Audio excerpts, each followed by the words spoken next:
Ô Marie, Mère de Dieu, par qui les cieux tressaillent de joie. Chapitre 32. Comme un serpent. Que le ciel me pardonne, que le purgatoire soit mon chemin, mais Seigneur, ne laisse pas mon âme errer dans cette caverne hors du monde. Pitié, Seigneur, je t'ai servi sans orgueil, humblement, ne m'abandonne pas ici. Et si telle est ta volonté, donne-moi le courage, et la force, et la foi. Les mots ne franchissaient pas le seuil de sa bouche.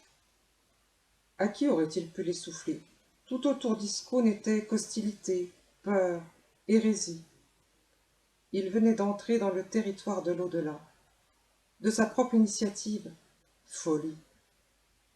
À moins que ce ne fût cette curiosité morbide qui l'avait poussé à abandonner Christina. Le sort le rattrapait. Il se recroquevilla encore plus dans son coin de la tente, invisible peut-être dans la fumée stagnante. Mais les reflets dansants des flammes éclairaient ses traits d'une lueur ocre et saccadée. Le vent heurtait la toile de drap grossier, litanie de claquements qui rythmaient les râles du chaman. À côté de lui, Davet Seva ne bougeait pas, absorbé, l'air inquiet ou craintif, il ne savait pas. La fumée piquante obligeait Isco à cligner abondamment des yeux. L'envie lui prit de ne plus les ouvrir pour échapper à cette scène irréelle. L'homme se tordait à leurs pieds depuis plusieurs minutes. Son gémissement guttural curetait le cerveau d'Isco. Les autres supportaient, pris d'un balancement lancinant et régulier. Il avait fallu un quart d'heure au chaman pour entrer en transe. Isco regrettait maintenant qu'il ait réussi.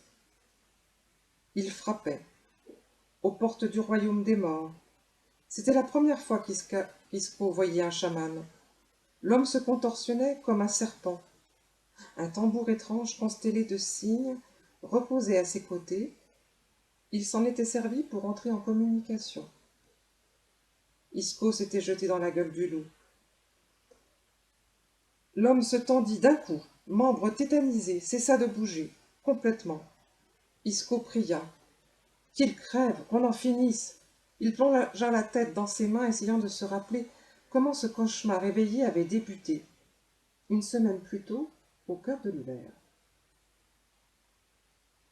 La mort de Christian Mansfelder avait touché Isco autant que celle de Lars Henriksson l'avait soulagé. Le mineur allemand, soldat revenu de tous les champs de bataille, mis à genoux par la magie des sorciers lapons et achevé par le souffle glacial des montagnes boréales, reposait dans un drap sur la terre gelée, sous des pierres de la montagne de Nasafiel. À une lieue de là, vers l'ouest, le cadavre désarticulé du géomètre suédois retournerait à son état originel, par l'action des insectes, des lynx et des aigles, qui effaceraient sa trace de ce monde. Tout rentrait finalement dans l'ordre.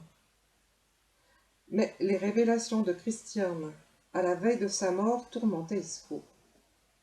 Si les Suédois disposaient d'une arme secrète en la magie des sorciers lapons, ils devaient impérativement en informer Jacques de Mons. Les Suédois ne seraient peut-être pas toujours des alliés. Cette urgence eut raison de sa crainte d'aborder Davet Seva à ce sujet.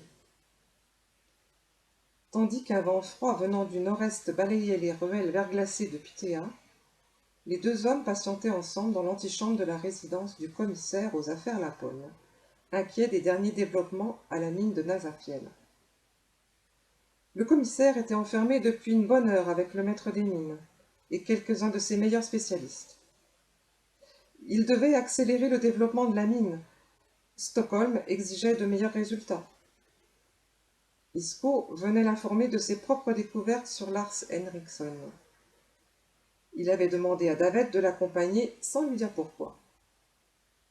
Le lapon tenait son bonnet en poil de renne et de renard dans les mains, posant comme à son habitude les yeux sur ce qui l'entourait, mais de préférence jamais sur quelqu'un. Trapu, petit, Davet n'en était pas moins d'une force surprenante pour un homme de sa constitution. Il l'avait vu s'arc-bouter sur les rênes, transportant le minerai, remplir en un rien de temps un traîneau qui avait versé. Mais Isco savait finalement peu de choses sur cet homme réservé, mystérieux. Il devait jouer son va-tout. Il espérait que l'aspect solennel du lieu où il se rendait pour la première fois l'impressionnerait. Isco lui demanda d'abord s'il en savait plus sur cette femme. Darja. Avait-elle réapparu? Davet savait qu'elle était toujours dans la région. Un oncle l'avait aperçue avec son fils chez un paysan, dans la vallée parallèle à celle qui conduisait à Gratrask. Elle s'apprêtait alors à repartir vers l'ouest. Quand Isco l'avait questionnée sur les tours de magie ou les sorts qu'elle lançait, Davet s'était buté. Petit à petit, il l'avait amenée aux révélations du mineur allemand sur les tours utilisés par les sorciers au service de l'armée suédoise. Davet s'était levé, tordant son bonnet à poil, regardant ailleurs, soudain agité. Il n'aimait pas ces questions, mais ne savait pas comment gérer cette intrusion. « Je dois savoir, » avait insisté Isco, autant qu'il le pouvait, sans pour autant crier. « Je dois savoir de quoi sont capables les sorciers lapons, et je dois retrouver cette femme, et je dois savoir quel sort elle m'a jeté et comment m'en débarrasser. Tu dois me faire rencontrer un sorcier. Et vite, sinon, quand je franchis cette porte, je raconte au commissaire ce que m'a dit Christiane. » Davet n'était pas du genre à s'émouvoir, mais l'argument avait porté. Une telle accusation l'enverrait au transport de minerais, dans le meilleur des cas, en prison peut-être, voire pire. La catastrophe s'abattrait sur sa famille, sur son clan. Isco lui-même réalisa ce qu'il venait de demander sous le coup de l'énervement. Rencontrer un sorcier lapon, rien de moins. Bête à y perdre son âme. La porte du commissaire s'ouvrit. Des hommes osèrent soucieux et affairés en sortir. Isco salua le maître des mines, qui passa devant lui sans lui rendre son salut. La situation devait être grave. Isco se tourna vers Davet. « Alors, c'est maintenant. » Davet avait peur. Des gouttes perlaient de son front. Le manteau en peau de renne qui le couvrait n'expliquait pas seul sa transpiration. « Maintenant ?» Il avait hoché la tête sans rien ajouter, et Isco se maudit lui-même. Abraham Johnson et le pasteur Laurentius Gotus avaient écouté Isco raconter la tentative de sabotage de Lars Henriksson. Le commissaire réalisa la catastrophe qu'Isco venait d'empêcher. L'échec de cette route aurait détourné le commerce de la mine de Stockholm, affaibli la nouvelle capitale, renforcé les marchands hollandais de Göteborg, qui déjà faisaient la pluie et le beau temps dans le royaume. Le régent l'aurait envoyé croupir dans une garnison de Livonie. Johnson versa de l'eau-de-vie dans ses coupes en fer. Quelle histoire! Quelle histoire! Monsieur, ne pensez-vous pas que l'intervention du Français lui vaudrait une récompense? D'un de ces bijoux d'argent des lapons dont vous semblez friand. Gotus tapa de la main sur la table. L'argent du démon. Peut-être, mais de l'argent quand même, nota le commissaire. Mais oublions cela. Johnson tendit une coupe à Isco, une autre au pasteur, ignora Davet, resté en retrait. Johnson découvrait que la vermine avait failli avoir raison d'eux. Tout de même, quelle histoire, souffla le commissaire. Des calvinistes, siffla le pasteur. Il faudra éradiquer ces Hollandais, comme nous avons écrasé les catholiques. Il but une longue rasade. Le commissaire vous doit une fière chandelle, Isco, ajouta-t-il, l'œil étincelant d'alcool. Cette Henriksson aurait mérité un procès en bonne et due forme, un procès exemplaire. Johnson hochait la tête. Il paraissait réfléchir. Oui, c'est embêtant. Quand j'y pense, puisque le pasteur évoque un procès, quelle preuve avons-nous en fin de compte de ce que vous avancez, Isco? Henriksson est mort. Les Allemands qui ont assisté à sa mort sont eux-mêmes morts.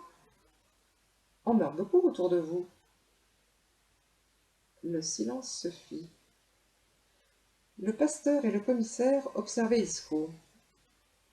Voilà que des soupçons se retournaient contre lui.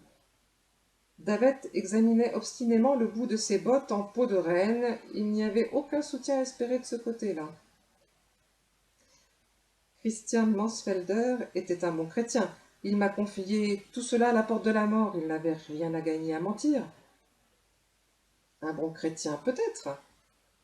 Mais pour les hommes du roi, je crains que ça ne suffise pas, dit le commissaire. Il se ressaisissait et voyait là le moyen de reprendre la main sur une situation qui avait failli lui échapper. Interrogez Clémette, il vous confirmera ce que je dis. Le nom du père du jeune paysan avait fusé. Et pourquoi donc ce vieux dingue de Clémette demanda le commissaire soupçonneux. Justement parce qu'il est à moitié dingue. Hendrickson a abusé de sa faiblesse d'esprit. Il s'est servi de lui pour mener ses actions sans s'impliquer directement lui-même. Le pauvre Clémette est bien innocent. Il aurait été incapable de faire ce qu'il a fait si cette vipère de Hendrickson ne l'avait pas manipulé. Innocent? Ça, ce n'est pas à vous d'en décider, Isco.